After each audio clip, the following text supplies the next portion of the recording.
Hey guys, welcome back to my another mini blog.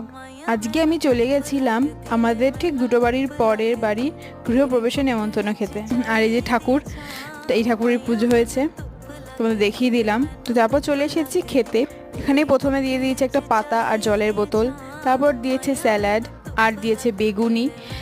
গরম গরম বেগুনি খেতে তো ভালোই লাগে। আর যেহেতু এটা একটা গৃহপ্রবেশের বাড়ির নেমন্তন্ন, যার জন্য প্রতিটা পদই এখানে নিরামিষ ছিল।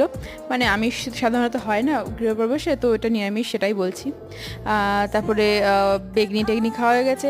তারপর এসেছে দেখো পোলাও, হলুদ হলুদ পোলাও, আর সাথে ছানার ডালনা। এই কম্বিনেশনটা কিন্তু আমার আগাগোড়াই ফেভারেট, তাই আমি এটা খেয়ে নিলাম। তারপর ভাত দিয়েছে, ভাতের সাথে ডাল, একটা তরকারি, আর তারপর দিয়েছিল আলু পটলের তরকারি।